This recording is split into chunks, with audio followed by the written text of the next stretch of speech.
Namaskar, dear friends. Let us now begin the third session of this series of lectures on the scope, significance and application of Nyāya to the process of critical examination. In the first lecture, we examined the very rationale or raison d'etre of the Oriental or Indic perspectives on research methodology, and in the second lecture we discussed the scope and significance of the categories of Nyāya, and in the third lecture, which is the present lecture,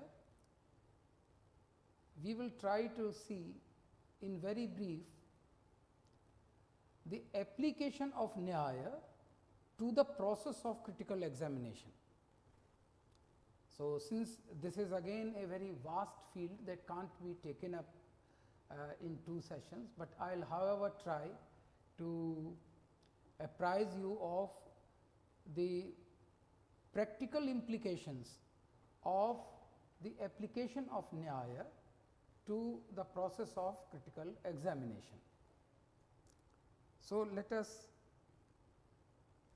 try to focus our attention on the following points. First, we have already discussed, though in brief, the scope, significance of Nyāya and its constituent 16 topics or categories in previous lectures. Now, a preliminary effort is being made to analyze how we can apply Nyāya categories to the process of critical examination of any issue or subject matter, so that we may properly arrive at the truth or the true nature of things. Secondly, it can be fairly assumed that all the objects of this world or universe that anyone may be interested in comprehending properly are covered under the Nyāya category, that is prameya, objects of right knowledge. So, from the kings to the cabbages, as they say, are already covered as the objects of right knowledge in our discussion of different categories of Nyāya. Because when we say what is to be known, actually everything is to be known that you come across with, or that you are faced with, or that you consider to be the object of knowledge. And one must also not forget how to use the logical evidence or pramāṇa in order to demonstrate proper logical argumentation or critical reasoning in all walks of life, which are covered again in the topic prameya, in order to understand and effectively communicate right knowledge pertaining to any issue one is faced with. So, the pramāṇa and prameya, that is the means of right knowledge and the objects of right knowledge, they go together. Hence, the rationale of discussion on how to apply some of the insights of Nyāya to the process of critical thinking or critical reasoning, which is central to any kind of research methodology, whether this is Eastern, Western, Northern or Southern. We are not concerned with this kind of adjectivization of research methodology. However, when we say that we are reading a course on Oriental or Indic research methodology, it is presumed that this this kind of research methodology, which is based on the Indic category or the Indic research methodology with a special reference to Nyāya, has obviously been neglected in higher educational institutes in India, or for that matter anywhere else also. So, first the purpose of critical examination according to Nyāya, and when we say the purpose of critical examination according to Nyāya, we mean how do we use Nyāya as a tool of research methodology. That is the purpose. The purpose is how can we use the Indic mode of critical reasoning as manifest through Nyāya for completing any kind of research project or for understanding the world as we want to. So, the purpose of life and the purpose of critical reasoning or Nyāya in Indic knowledge system are inseparably interconnected. Nyāya, through its method of rational analysis of phenomena, objects to be known, in order to arrive at the truth, enables a human being to attain the highest goal of life, that is true freedom or supreme bliss, nirṇaya, involving freedom from suffering and all forms of bondage. What to speak of Nyāya, even in Mīmānsa, athato dharma jigyasa. And what is dharma? Dharma is the attainment of abhyudaya, that is the material development, that is the worldly progress, along with or together with nirṇaya, that is the realization of self, the highest good, that is the supreme bliss. So, the application of the means of right knowledge, pramāṇa, as a tool of research methodology. So, think of yourself as a research scholar, and then imagine how you can profitably use these insights, these categories of Nyāya that we have discussed in many of our sessions. For example, as a student or writer or researcher situated in any discipline of knowledge takes up a special subject for critical examination, he or she has to comprehend and properly use the 4 primary means of right knowledge or pramāṇa. Without these right means of logical proof, there is no possibility of completing any research work or demonstrating any kind of argumentative logic in any domain of life. You should not forget that your research work without critical thinking and critical analysis is not a research work at all. That is the difference between information and knowledge also. While you are imparting information, information may not contain the rigorous critical analysis.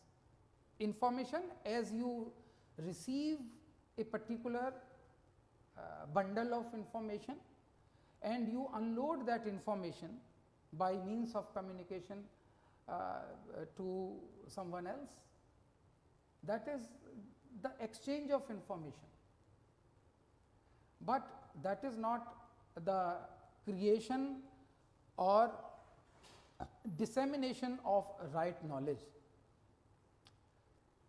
So, that is the most important thing, that if you ignore pratyaksha or perception, then it is very difficult to start working on a project, because if you get those evidence through direct perception, then that is the best way to start your critical investigation, critical analysis of a field of knowledge.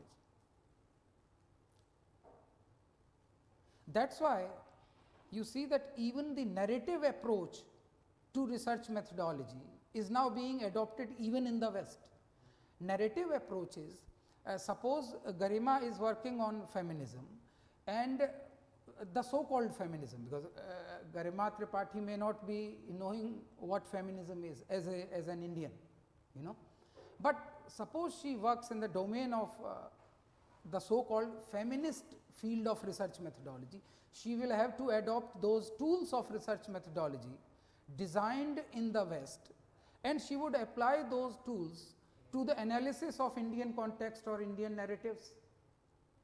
So, there will be again a kind of an error of mistime, that is, you are using, and of course, the error of defective logic, that you are not using, you are using the object of knowledge, that is India, but all your pramāṇa and the methodology you adopt to furnish proofs, logical proofs. Now, they are patently Western, that do not speak to the Indian context or Indian realities. When I say they do not speak to, means they are not in accordance with the Indian context. They are unable to explain or enunciate the Indian context. So, India becomes the raw material and theory comes from the West. So, look at this, there has to be a concordance, a kind of harmony, a kind of sum between pramāṇa and prameya, that is your logical evidence, your means of right knowledge and the objects of right knowledge.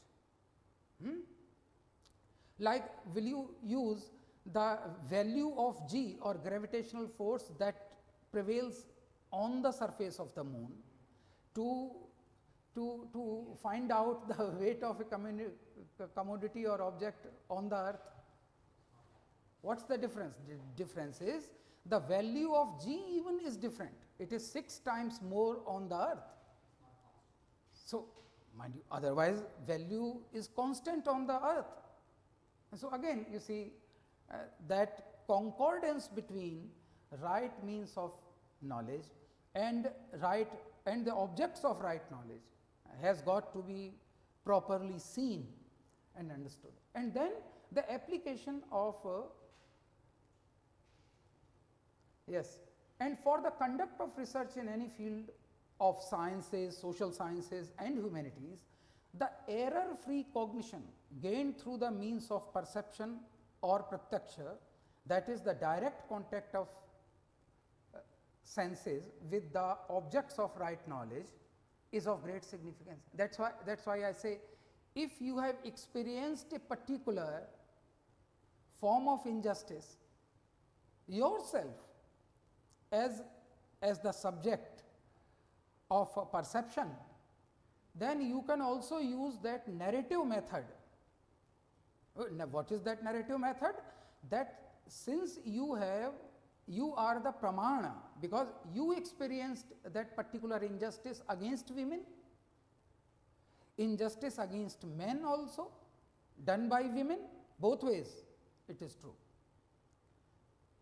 So, narrative method is that you are the teller, and you can say, sir, how can it become the verbal testimony? No, you can, in order to support your narrative, you can go to the testimony given by the most reliable persons or scholars in the field. But your pratyaksha pramāṇa, your direct perception is of crucial significance. Suppose Garima comes out with the proposition that not only men but more powerful women also oppress the less powerful or the weaker women indiscriminately, okay? And the mode of oppression of women by women in India differs considerably from the kind of oppression that goes on in the Western world, depending on so many variables. So, you see that somewhere even your direct experience of reality can be held, considered as the pratyaksha pramāṇa, which may be the taking of point. Okay.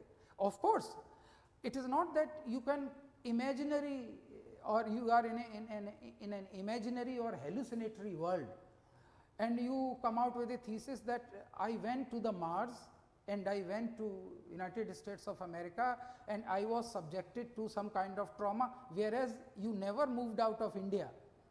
So, any kind of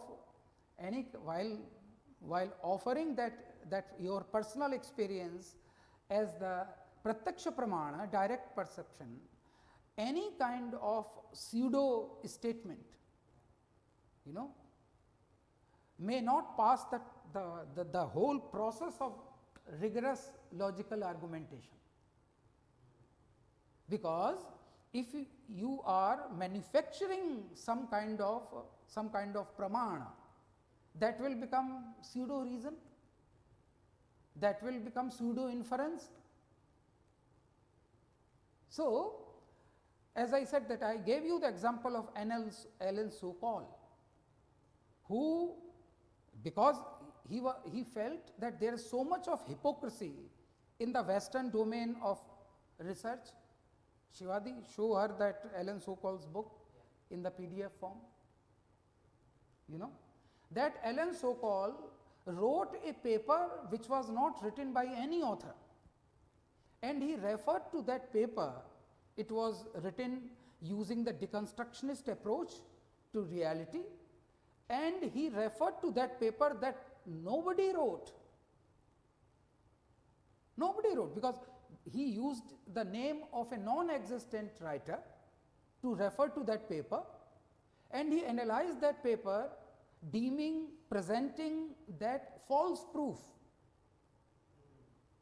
Mind you, that he held it as the verbal testimony, which was the pseudo verbal testimony, and then he got it published. It was evaluated, it was adjudged to be worth publishing by some eminent scholars in the field. It was published perhaps in the Social Text, a very prominent Marxist, research journal. And then he wrote another paper in order to demonstrate that it is this Nyāya bhasa, it is this kind of pseudo reasoning, Garima, that passes off as valid reasoning. You are getting my point?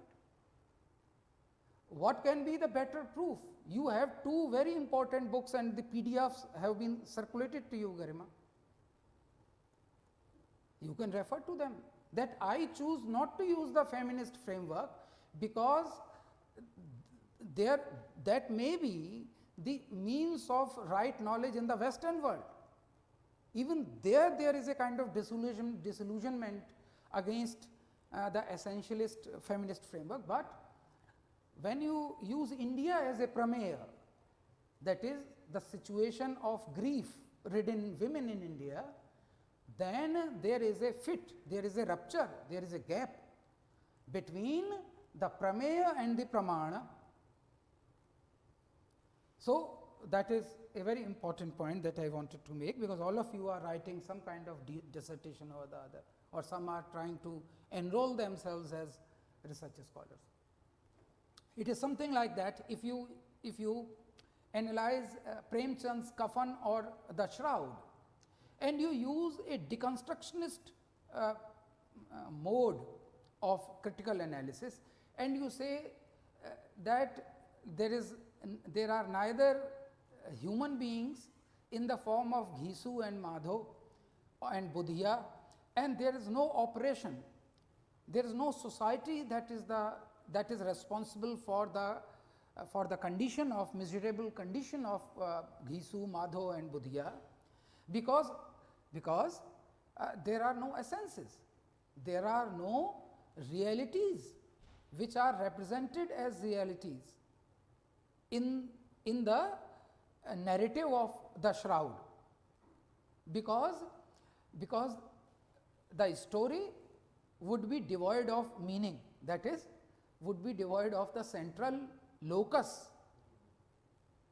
So, you will dilute the pain, agony and the human misery which is represented in the narrative and which was intended to be conveyed to the readers by the author. So, that is one. And secondly, the shroud is a loaded symbol, it is an object of critical analysis, it is a prameya. What does that shroud consist of? What does that shroud consist of? What is the shroud? Symbolically interpreted. Again, it is a metaphor that should not be interpreted too literally, to strip it of its symbolical significance. Okay? So, these are important. A keen researcher using the insights of Nyāya for critical investigation must not forget that there is no fixed rule according to which means of right knowledge will always take precedence over the objects of right knowledge. Both are interdependent.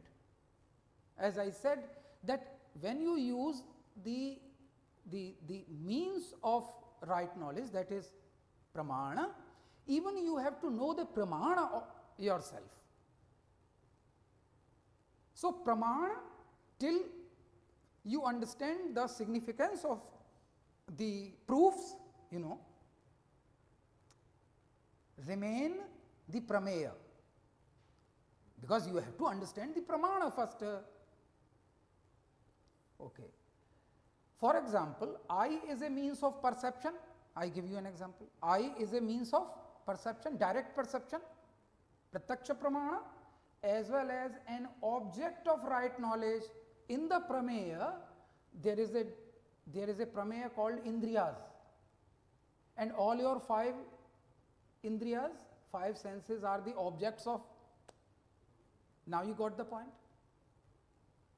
So, application of inference or anumana as an important means of critical examination. Now, so we have discussed the pramāṇa and now the anumana, because anumana is also very central, quite central to the logical argumentation or the critical reasoning, critical examination of any aspect of human life or any kind of issue that you want to discuss. Inferential knowledge and the perceptual knowledge. So, once the perceptual knowledge is taken care of, then starts the inferential knowledge. So, inferential knowledge is preceded by the perceptual knowledge. Thus, according to Nyāya, the cognition gained through sensory perception may be tested further on the anvil of inference. So, do not forget, even if you say that I visited USA, I visited Bastar, Shivadi, and I say that I visited Bastar 10 times to see how state is enacting a kind of exploitation. You can, again, using anumana, you will find out whether sir has actually seen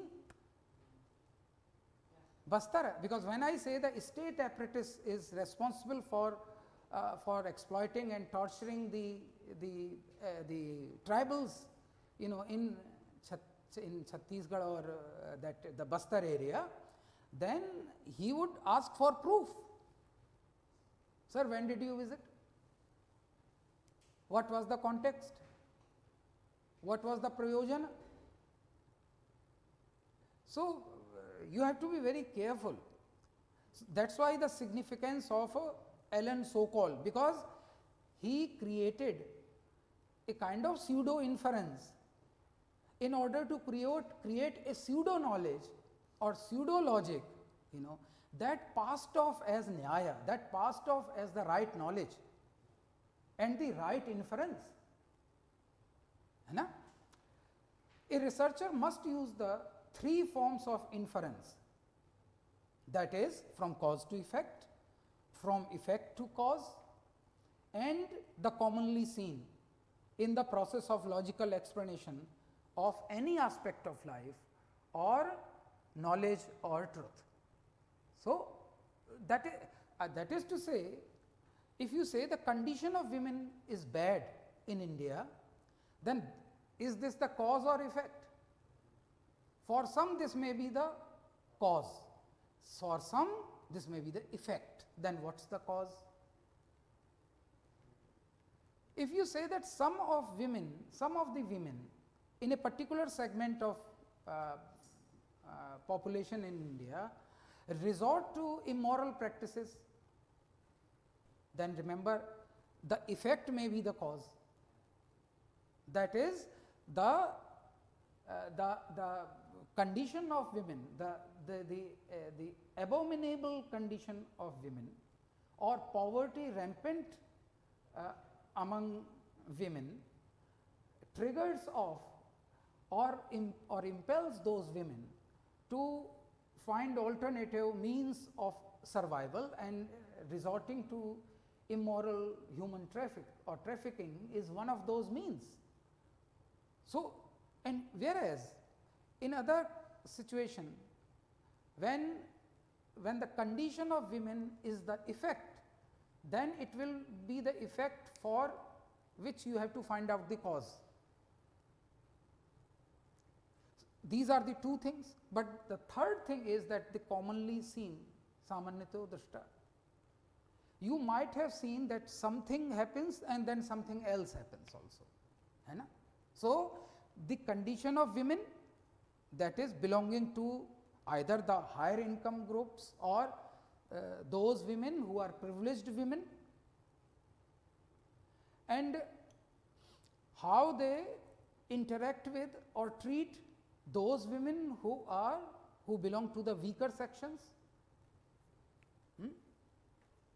So, if you have 2-3 samples, Shivadi, and you analyze those 2-3 samples on the basis of finding some correlation, so your hypothesis either may be proved or disproved. Are you getting my point? That it is not necessary that your proposition passes off the test on the anvil of the process of inference, that for a proposition you have to have reason or hetu, and then you have to have that proper udharana, okay? Then you have the upamāna, that is the application. How do you apply that example or the sample that you have collected? And then what is the conclusion? And remember, the conclusion, if there is an error by way of process of inference or by way of syllogistic arrangement, then hypothesis may be disproved by the conclusion, or the hypothesis itself may be problematic.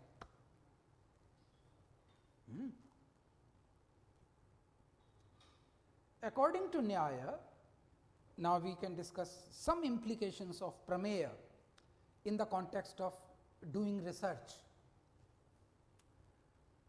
So, objects of right knowledge or prameya that constitute the things or objects to be critically cognized can be innumerable, but they have been listed in 12 topics, okay, for our convenience. So, they cover, as I perhaps indicated in my previous lecture, the psychosomatic, spiritual, social, political, economic, cultural in nature. So, issues which are psychological, somatic, that is physical, mental, spiritual, social, political, economic, cultural or environmental, and you can further create such kind of possibilities of research. They will all be covered in the field of prameya, that is the objects of right knowledge, because each category requires the proper proof for the creation of right knowledge. critical examination of these objects or issues with proper logical evidence and inference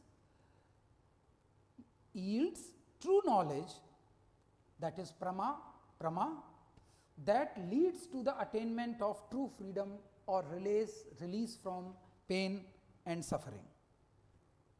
Why do we do research? At the end of the research, now it is mandatory. UGC has now made it mandatory that you have to write at least 2000 words on the social or cultural significance of your research project while writing your research project.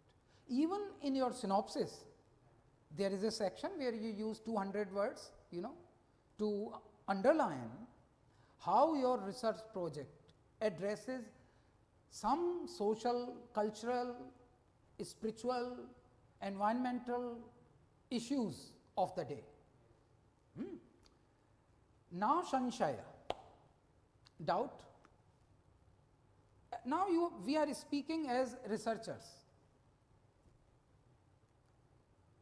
So, you say, sir, while you write your research, your synopsis, now the biggest error made by your examiners, that is your teachers like me, that we presuppose that your synopsis is your thesis, that is the final document to be submitted. So, we ask, what do you want to prove and what your conclusion is. So, you write in chapterization your conclusion and you write something by way of conclusion also, Garima. Ansh, do you agree that is it possible to include even the chapterization?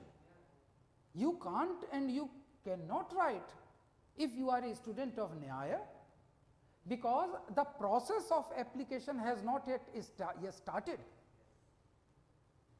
Remember, the only things to be tested, how are you going to apply those categories, those topics of a critical reasoning called Nyāya to the actual method of doing research. You have to give the justification only. That also requires a lot of swadhyaya and abhyasa, lot of self-study, and a lot of practice.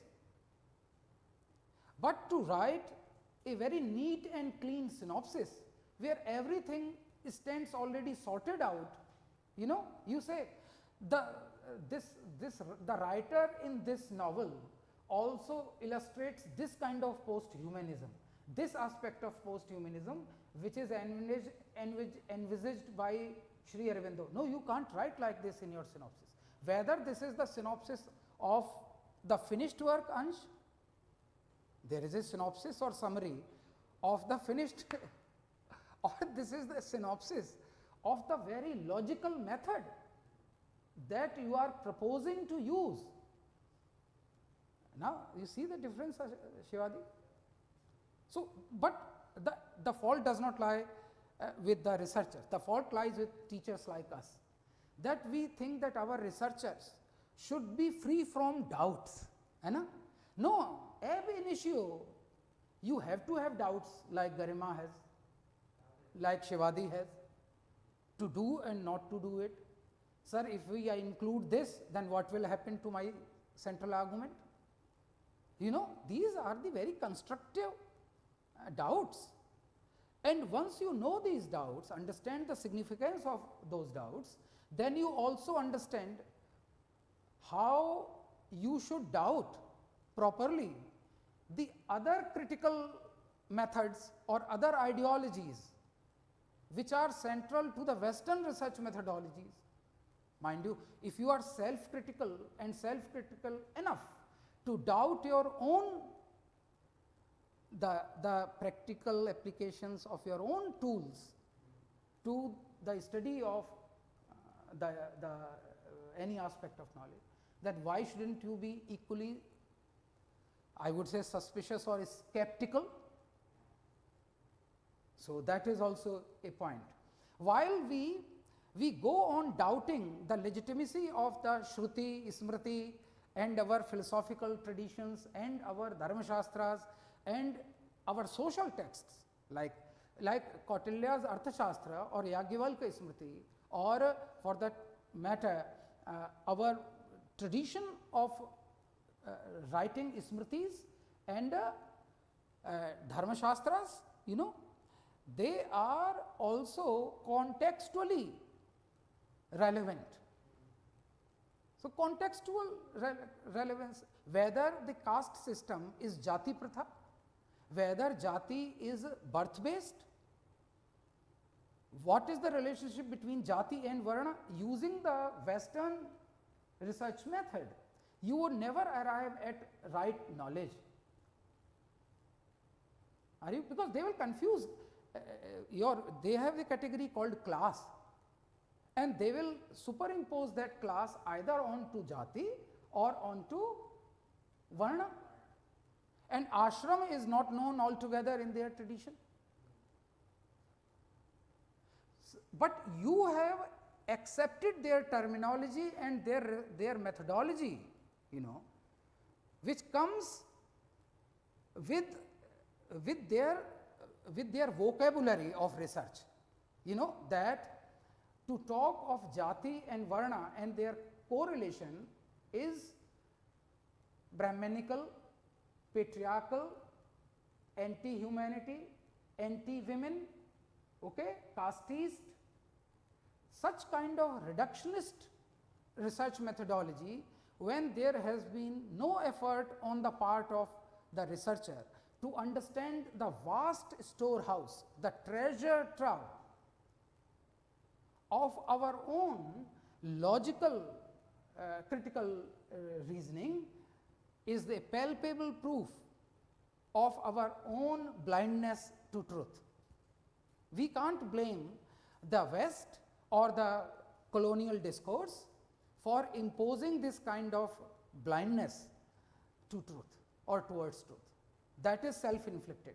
How to hate your own Indian realities or realities in India, how to hate them, how to hate the right method to derive right knowledge about realities in India can be learnt easily if you succumb to or give in to, you know, or uncritically accept the Western research methodology.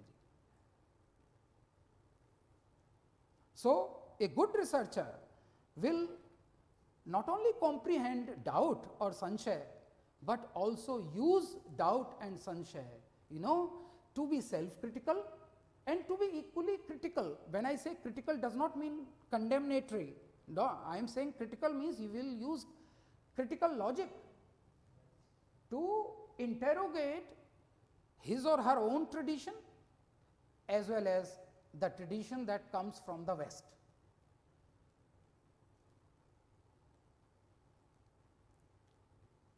I have given the example of how mindlessly our researchers use the dominant Marxist terminology and ideology in order to explain the significance or the meaning of Indian realities. So, everyone is a suspect, I would say. It is a woke terminology that all human relationships are based on the oppressor-oppressed category, the master-slave binary. So, there is no position in the Foucauldian discourse, which is again an extension of Marxism, of truth, of love, of justice, of mutual understanding, because knowledge presupposes a kind of discursive violence. Discourse is a dirty word in the Foucauldian Marxist logic, until or unless the Politburo or the center of Marxist power creates its knowledge, that is the only valid knowledge. Okay? That is the only valid knowledge. All other means of knowledge are hypocritical, are superstitious, illogical, irrational, and therefore unwanted. So, a researcher has to be careful about the irregularity of. So, I am just giving you one example. that saṃśaya arises when you think that something exists where that does not exist, or as I said that there can be the irregularity of non-perception. You fail to perceive that there is mirage, there is water, or there is only land. The mirage, that's a delusion. So there is an irregularity. For example, when a researcher is unable to decide whether water exists in a vegetable or fruit, again where it actually exists but cannot be perceived, or if it exists on the dry land where it does not exist and also cannot be perceived. That in a mirage, when you think that there is actually water that exists and there is no land, in fact the land exists and water does not exist. But if you use your perception and inference properly and verbal testimony, then this doubt can be taken care of. Are you getting me? Doubt is a natural, it's a natural coordinate in the process of doing research. But how can you address doubt, your saṃśaya? Because of your perception, which is the proper perception, proper inference, and then when I say inference, then the proper demonstration of śabda pramāṇa, verbal testimony also. So then the prayojana of research. Can you imagine that your research project is accepted as research project without the prayojana? So the first thing that you write after the proposition, the title, in the outline, that why do you want to work on this topic? Why? How comes afterwards? How means methodology, but why means purpose. In the first sentence itself, or second, in the first 3 sentences at least in your synopsis, the very purpose should be explained, and if need be, there can be a separate section when you say the aims and objectives of the proposed research project. That is also an enunciation of the purpose, whether social, philosophical, psychological or environmental purpose is related to which particular aspect of life. Without any purpose, there can't be performed any meaningful constructive action, let alone a research project. According to Nyāya, purpose pervades all living beings, all acts and all systems of right knowledge.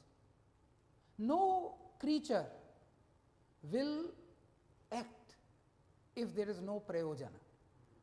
So when you are hungry, will you take care of spending time in a badminton court, or you will move towards food? Prayojana. But once you have had your food and a siesta of 2 hours, then your hunger is satisfied, but the prayojan changes, and then so your prayojan for that project. When you complete that project, even then you select another, you start another activity that has different. While you are pursuing your research project, you also love doing some social work, for which you have to choose another prayojana. So Nyāya, Vachaspati ji says, and even in Nyāya Bhashya, it is written, it is mentioned that without prayojana, the very action cannot be initiated. No action can be initiated without prayojana. Yeah. So you see, even those jada, the so-called plants, you consider them jada, but they are also full of life. They move towards light, garima, phototropy, geotropy, ansh, that a root will go towards, yeah. So you see, even geotropism and phototropism are the examples. Water will find its level that is the purpose of the flow of water, है ना? So again the purpose, and the purpose is also called the dharma, mind you. One meaning of dharma is objective. What is the dharma? And purpose is also the artha. Purpose is also the artha, that is the meaning, the significance. And what is the conclusion? Proper use and application of the following 5 constituents of syllogism or logical argumentation is the hallmark of a sound research project. So, while you make, mind you, there is a general statement and there is a critical statement. Your research project should contain research statements, not the general statements. So, a proposition or pratigya, because that is the articulation or declaration of what is intended to be established in any research project. You have not yet established it. You have not established post-human or yes, see post-truth as to how these two conditions are there in the world and their representation in literary texts, you know, holds any validity. You have not yet proven it, but you are trying to investigate. So, that is your proposition, but to prove that proposition, remember that is the pratigya, and that pratigya should be based on some verbal testimony also. That is to say, your hypothesis, in order to validate your hypothesis, you should have either the direct perception, or if not direct, like an autobiography is supposed to be anumana or śabda pramāṇa or pratyaksha. Autobiography is pratyaksha, and then it uses verbal, because it becomes a verbal testimony to others. Are you getting me my point? So, look how rigorously our logicians have thought out this kind of interrelationship between the categories, and then you have to find out the reason or hetu. If you have a proposition for which you are unable to find the reason, then your supervisor says, now then you collect all the more data or all the more, you know, logic or logical statements in support of your basic hypothesis, fundamental foundational hypothesis. तभी तो वो कहते हैं you just go and work for 1 more year or 6 months. Hetu. Now,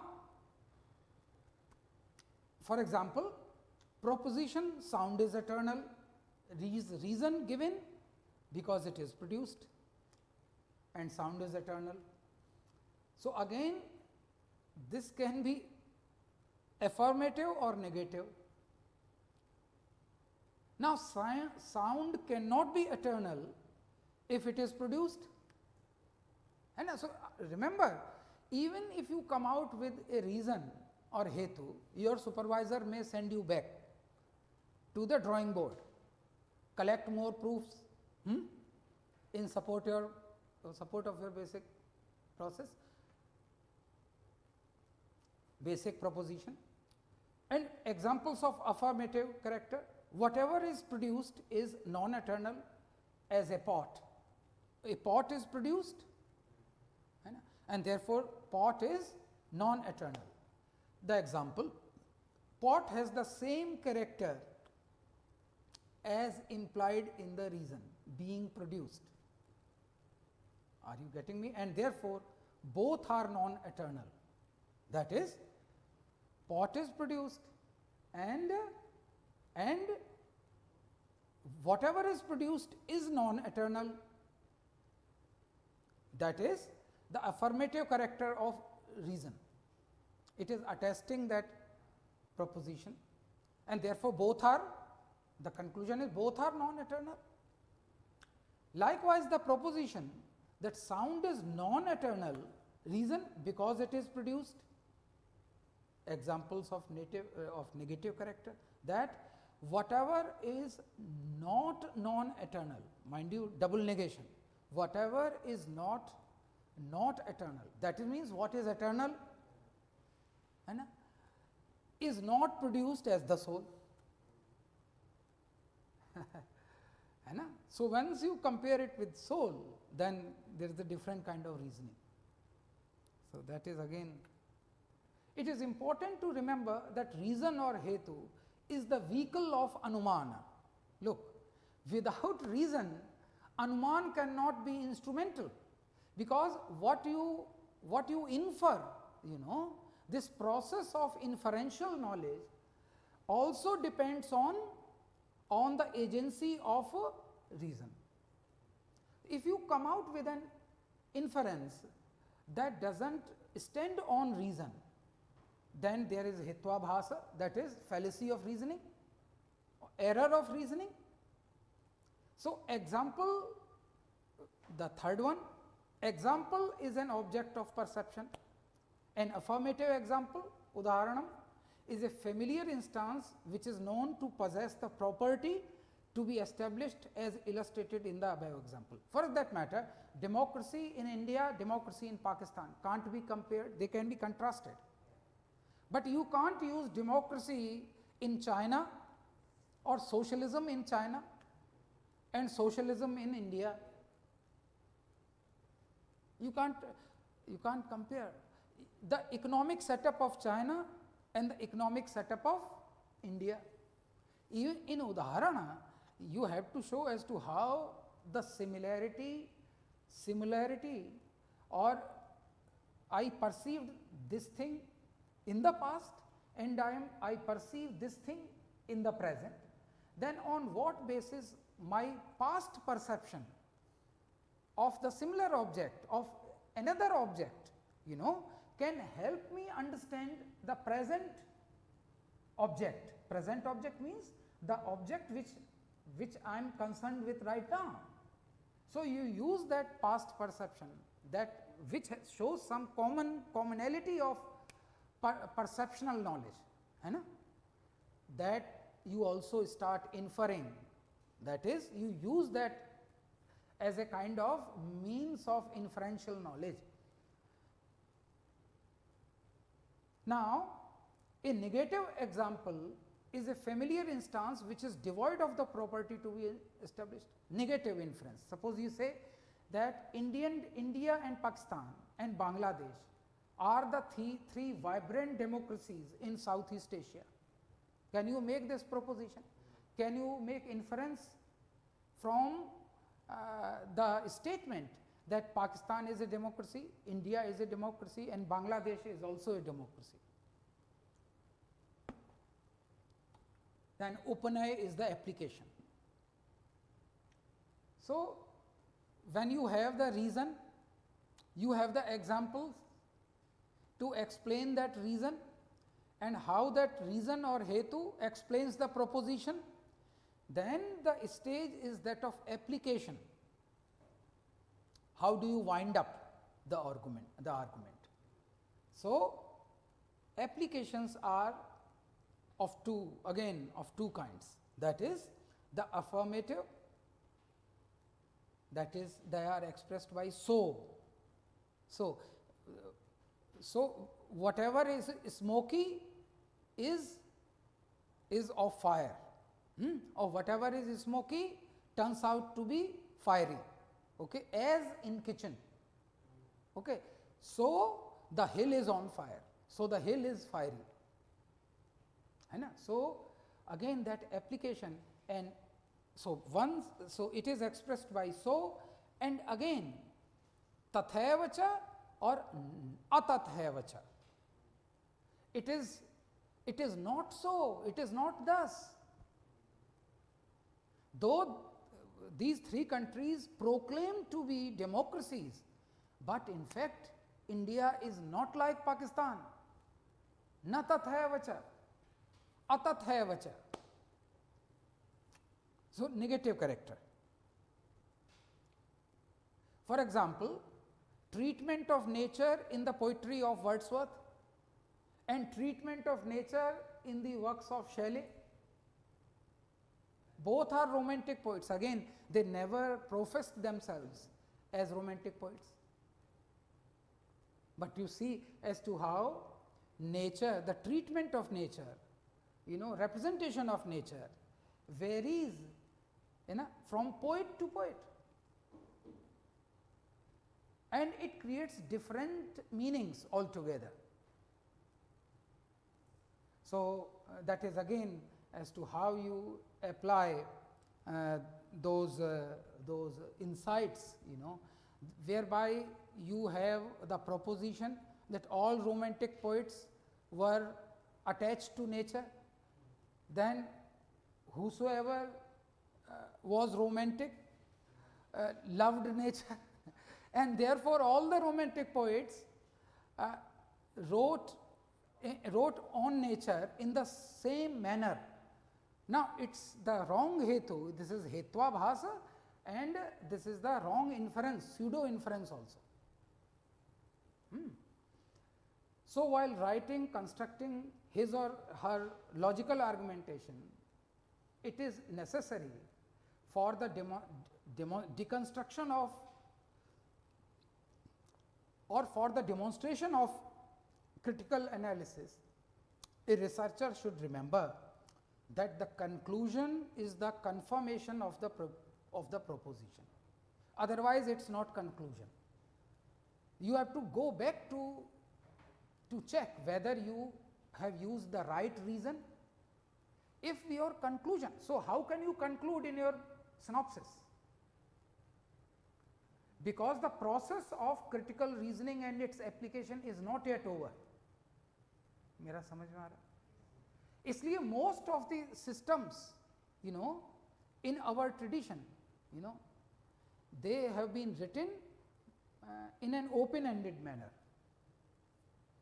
because by the time they wrote them, they could not foreclose it, they could not close it off with a confirmation of the truth.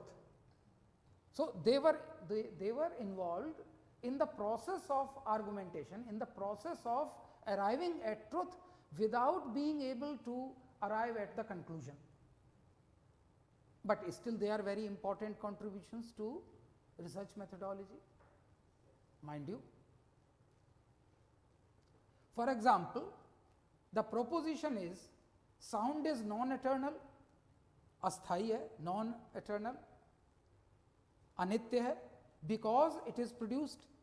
What is the example? The reason is because it is produced. Example, whatever is produced is not eternal as a pot. Application, so is sound. So is sound. So, sound is produced, and whatever is produced is not eternal. That is the application. Conclusion, therefore, sound is non-eternal. Similarly, nirṇaya, a researcher can ill afford to ignore the topic of ascertainment or nirṇaya as described in the system of Nyāya in order to lend critical cogency and critical rigor to her or his research project, because ascertainment or nirṇaya is the removal of doubts. Look, this is almost the final stage of your research work. So, at this stage, Ansh or Shivadri or Garima, you may be having all kinds of doubts. So, with the assistance and guidance of your supervisor or the reliable persons and their testimonies, you should try to address those doubts, because ultimately you have to arrive at some kind of nirṇaya. So, because that is, you are not writing the theory, mind you.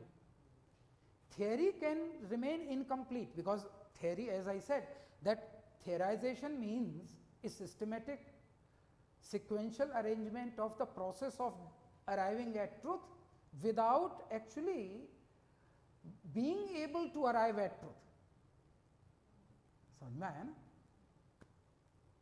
So, one kind of Advaita, Shankara, Shariri, bhashya of Advaita, but then Vishishtadvaita, then Dvaitadvaita, then Shuddhadvaita, then Shabdadvaita. Look at that kind of, again the central paradigm is from dualism to non-dualism. But within non-dualism, again there are 5 schools. So, even when the perceptual knowledge is the same, but the process of making valid knowledge involving different inferential coordinates, that is, the way they demonstrate their inferential process. So, Jiva, Jagata and Brahma. So, in one paradigm, they all coalesce into one. In different, they are 2. In another, the 3 remain the category.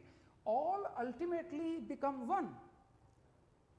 Mind you, but they have, it is such a nuanced system that even when there is a Vyavaharik Satta, and Vyavaharik Satta is not unreal.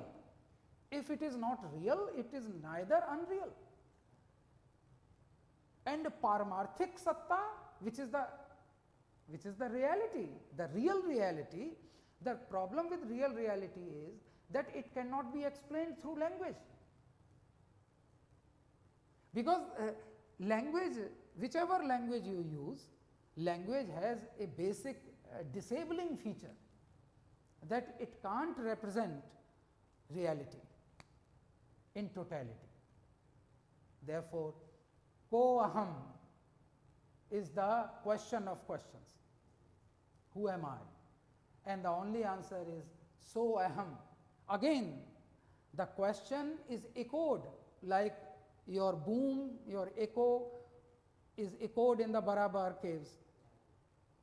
Ko aham, there is no difference between ko aham and so aham, because it is not that I, that am, that I, that physical, somatic, body based I am not that body, I am not that body. So, since you realize that I am not body, then how can you create a language in which you realize who I am? And look, again, it's a general mistake, error, when you consider the Mahavakyas like Aham Brahmasmi in a rather simplistic manner. Who is that Aham and what is that Asmi? A terrorist enters this, he guns down all these 6 of us and says Aham Brahmasmi. No, there is no killer, there is no killing, and there is no one killed. It is pure consciousness. Saṃśaya. This is the worst example or the best example of pseudo logic. Aham Brahmasmi is again the statement of that pure consciousness. That is not I, the bodily I. Statement. So, not all of you are Brahman merely by saying that I am Brahman. Because Brahman cannot say I am, that is the problem. That I am is the limitation of your body. This is the adhyasa. Look at this adhyasa. What is adhyasa? Adhyasa is again a kind of hetvabhasa. It gives you that feeling, that it gives you the reason that your body is everything. Your body is everything. It is me, and this is Shivadi, this is Ansh, this is Shreya. But in fact, that Vyavaharik Satta, for holding its validity, in the world of differences, so long as you are in the world of differences and you can't transcend that level of consciousness, it is real. So, a terrorist is a terrorist, and the defense personnel is a defense personnel, and the Hindu pilgrims in Pahalgam were Hindu pilgrims. Why did they check the mark of religion or that kind of identity? In Vyavaharik Satta it is real. They are operating in the world of differences, है ना? So they were marked by a kind of ignorance, that generates a kind of tamasic, asuric, ajnana, So they were doing what in their own system of knowledge held valid. It was held valid. That's why there is no repentance. Have you ever seen that the terrorists repent? They did, because the terrorists say that we are governed by a system of knowledge, a knowledge system. Whether that knowledge system stands the test of critical reasoning or not, that's a different matter altogether. So, this is important. So how do we use our critical reasoning? That first impression, doubt, opposing views, application of the rules of reason, determination of the object, ascertainment and knowledge of reality. This is a first impression means perceptional, inferential. Then what is the vada? How do you address the opposing views? Opposing views, that is, you have to take into consideration the differential views through vada. If the others are using jalpa, that is equivocation, or vitanda, that's another matter. Application of the rules of reason, hetu, how you collect your valid proofs and valid proofs even for reason. How do you reason the reason for the, how do you reason means, how do you substantiate something that you call reason? So you can say that fire is cold, then yes, fire can be cold, but where is the reason? Then someone says that fire is hot, then where is the reason? Hence, doubt is the result of the first impression. Doubt is the result of the first impression means do not be misled by the appearance of things. All that glitters is not gold. Appearances are deceptive, but appearance appears to be the pratyaksha pramāṇa.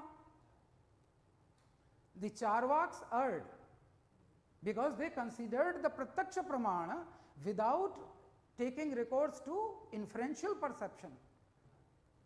That's why their theory does not stand the truth. It satisfies the immediate craving for truth and immediate demonstration of truth. To that extent, the Charvaks' bias for pratyaksha pramāṇa is good, but pratyaksha pramāṇa has its own limitations if it is not supplemented by other kinds of pramāṇa. So doubt is the result, and it gives impetus to critical analysis of an issue. Look at, so having doubts, is an impetus. So it's a positive quality. Positive to the extent that it propels you, motivates you to overcome those doubts in order to ascertain the truth. However, there is no need of ascertainment in case of direct perception or in the reading of authoritative text. Suppose there is a Shruti pramāṇa or śabda pramāṇa, or there is a direct perception. So a person who is, because the house is on fire and you have seen that the house is on fire, so then in order to address that situation, kindly do not ask for inference, verbal testimony or any other perception, because the emergent situation needs, because you are directly involved in the perception of that reality.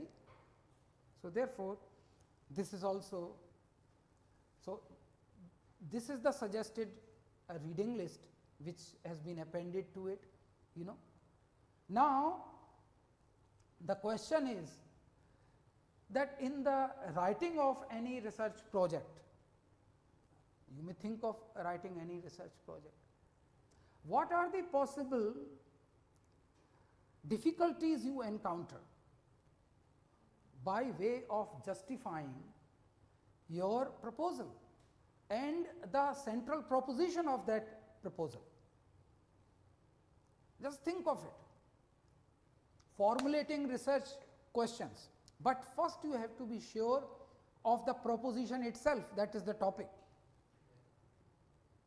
You should look as a research student, you should not leave out any kind of gray areas. There are always gray areas in the limited scope of a topic, which is suggestive rather than prescriptive, but you should always go in for a research topic which is self-evident.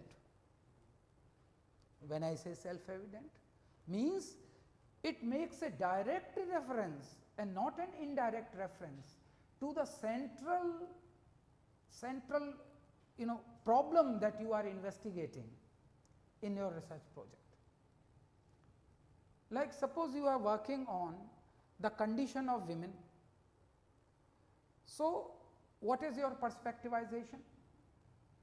If you say that I am using the feminist analysis of the works of Nyāya Devi, you should be very clear that what do you mean by the feminist analysis?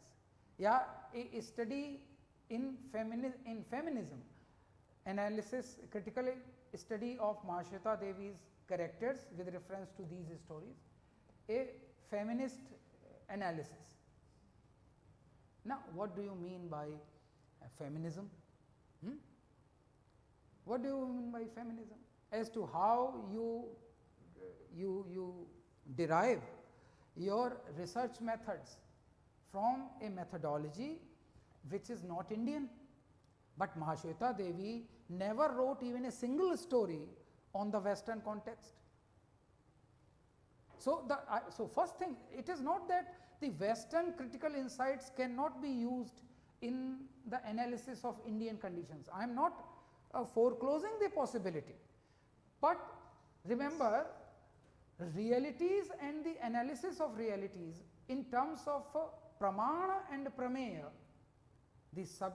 the means of right knowledge and the objects of right knowledge are dependent on, to a large extent, on the cultural context, the social context. What you call poverty in India is not poverty at all in America, because they will die with that kind of low level of income. So, what is a mark of the middle class existence in terms of per capita income or purchasing power, of the middle class is the maybe even the income of the poor class, is higher than the income of the so called middle class. Purchasing power differences. How would you equate the class called the poor or the proletariat class, of European proletariat and the Indian working class? And how do you presuppose that it is a class? It is a class, because each farmer, each worker comes from a family, and that family is located again in a particular place, and it comes from a heritage of the family, of society. So, each family, each individual varies, is marked by a kind of you can say cultural difference, Then the difference in the tradition of family tradition. There is a sense of tradition which is the tradition or parampara of society as a whole, parampara. But then an individual may also have a kind of again a different kind of relationship with that parampara. So, an individual either may select that parampara to an extent and then reject the same parampara in another context. Again there is a problem so this kind of collectivization of humans in any kind of group using either the economic status or the caste status, like the Dalit aesthetics for that matter. Who are these Dalits? The logical question. How do you define the Dalits? Whether you have the Dalits on the basis of caste identity, or Dalit is a marker of historical exploitation of the weak, then it is free from the caste mark identity, it is a maximalist identity. So, how do you define the Dalit condition? And there are critics who say that Dalit is a historical experience, therefore, it can become universal experience, because anyone subjected to exploitation can be included in this experiential category called Dalit. Then was this category not existing earlier on? What is the category of Deen and Adeen? The term Deen and Adeen, Deen means deprived and Adeen means to be full of what? I would say prosperous, to be full of prosperity. That prosperity is your positive virtue. Prosperity is not a sin. Prosperity is a virtue, is a mark of your empowerment. So, even in your Vedas, Adina Shama Śabda Satam. I should live out for 100 years without deprivation. In Rigveda, there is a prayer to be Adina. And then this kind of, again, so you are superimposing a class category onto a collectivity, human collectivity, that cannot be understood as a herd of cattle, because these human beings are having a consciousness which is analytical, invested with reason. So, again this should be very clear, that before you come to the research questions, you should first choose your topic and the reason to justify that topic. So, then your saṃśayas will give rise to research questions. Your purpose of research should address or should be attested by your research questions, whether your research questions lead to the purpose or the aims and objectives of your research. If the questions that you are posing are not related to the purpose of your research project, like you are writing a research project on condition of women, and then you say the impact of nuclear energy, whether the empowerment of women is connected to the problem of energy or solar energy. These are the two incompatible things. Research questions means how do you focus, what kinds of questions you can come up with, which direct the researcher or the reader both to the central topic of your research. So, your research questions are also a kind of doubts that you have to address during the process of research, but all such questions should be addressed and directed, grounded in the very purpose or significance of the research.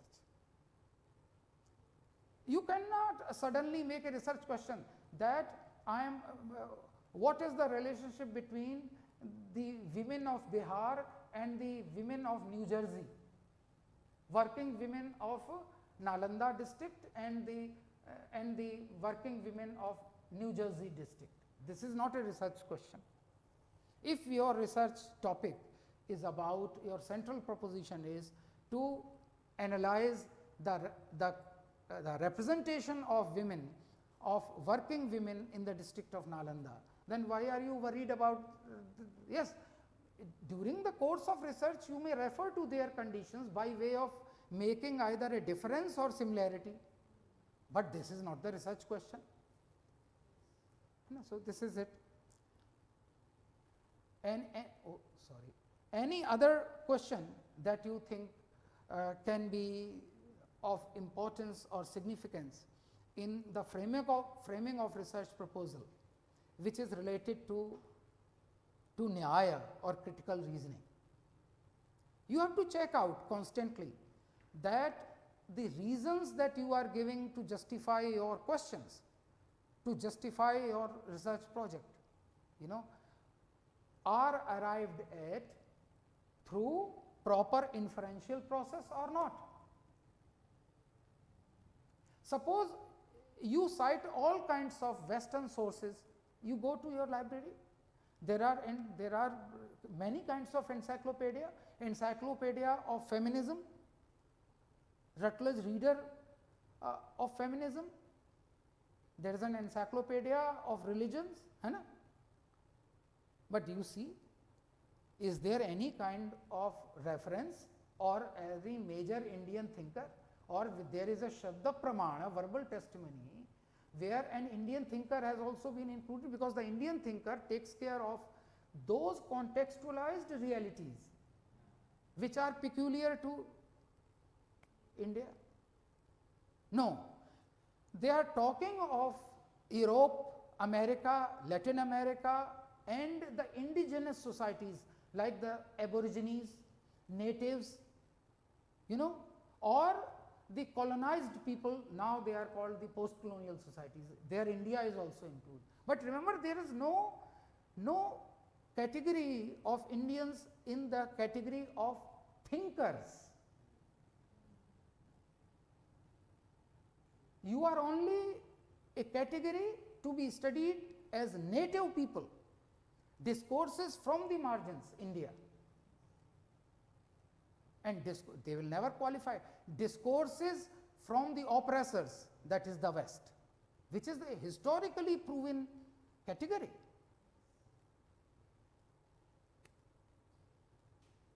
So that is another problem that has to be taken care of. Any other aspect? Yes.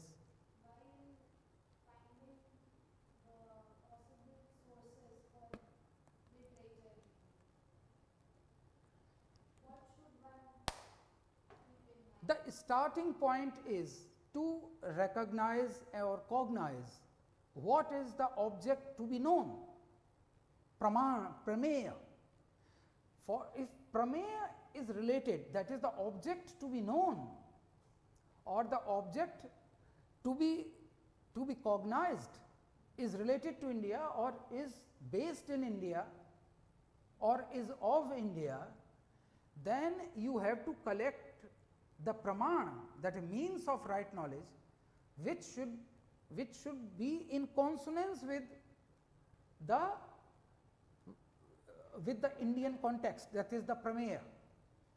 What I am trying to say, you cannot drive your car in Nalanda obeying the rules of New York or USA, where there is no left hand. Are you getting my point? The problem is that your earth are Indians, your arthas are Indian. That is, you are trying to create meanings about Indian situation, but your śabda pramāṇa is Western. your even direct perception, if you have any, so you or validate. Then I was in the Princeton for on a fellowship. Mind you, my daughter Nishtha was on a scholarship, Commonwealth scholarship. She was given that scholarship, the Crown scholarship, and she studied at University of York under the supervision.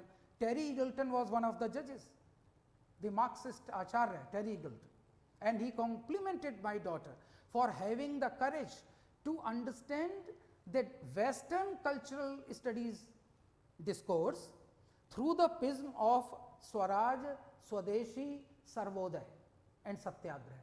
Look at this kind of Hatha Yoga, look at this kind of insistence on Indian logic, that I will not only understand Indian realities through Indian lens, I will also apply, because our categories of Satyagraha are not related only to the Indian modes of Satyagraha. Satya and insistence on truth are not tied to a particular time or place. They are the universal categories. So she said that I will apply this. I am answering your question, that when your pramāṇa is yours and you have the prameya, then why are you afraid of using the pramāṇa shastra? Those which are of, invariably so well argued out, coordinates of logical investigation, critical investigation, but we are always afraid of using that kind of perspective which is based on Indian logic. So she says that I will not even translate Swaraj, Swadeshi and Sarvodaya, into English. Remember, Terry Eagleton was the judge, and Terry Eagleton, after 6 months, he wrote a letter to my daughter. He complimented her that I admire your courage to be true to yourself and to be true to your logic, because this entire Europe is a symmetry of moral ideas. No research is possible without secularity of ideas. Your project is a remarkable one because it uses the moral categories as knowledge categories. Getting my point? The courage should be demonstrated by you because you have the means, you have the pramāṇa, you have the logic, you have the hetu shastra, you have the vada vijnana. Why are you afraid of using either mīmānsa, epistemology, or vaisheshik, or that scientific realism, or Sankhya? But you are always afraid of demonstrating your familiarity with them, let alone even casually referring to Nyāya. No other civilization in the world, created such a kind of internally critiqued, a kind of discourse of logic where nothing is taken for granted without rigorous critical examination. So, you don't question, you don't create doubts about the validity of the borrowed critical models imposed on you, grafted on you, by your acharyas. You are afraid of using them because your acharya will silence you in the classroom. He or she may humiliate you, but if you lack that courage, then there is no possible point of liberation. You have to argue out your case on the basis of your argumentation, on the basis of your self-study. You do not take up any Upanishad, but you go to a Foucauldian reader, a reader on Frederick Jameson, a reader on Gramsci, reader on Julia Kristeva. All the readers are mugged up by you. But if I ask you, have you read those 16 categories of Nyāya, the basic text which is available to you in English and in your own language? You will say, no sir, I have read the commentary on Nyāya. Don't read the commentary, please read the text first. So you don't read Ishavasyopanishad, you don't read Dhammapada, you don't read Guru Granth Sahib, because you think that this is the realm of a kind of mythopoeic imagination. a kind of irrational imagination, they are the elements of belief. So, if that is the self imposed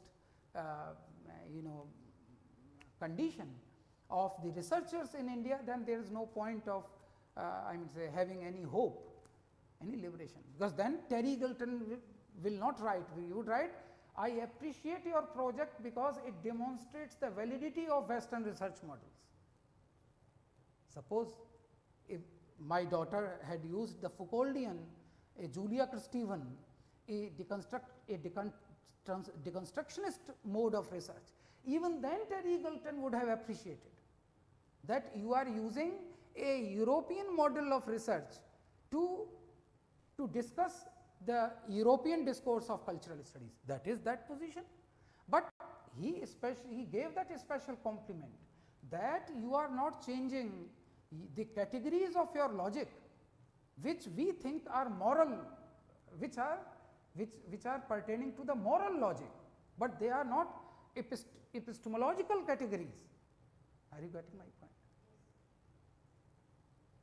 So, that is the point, beta.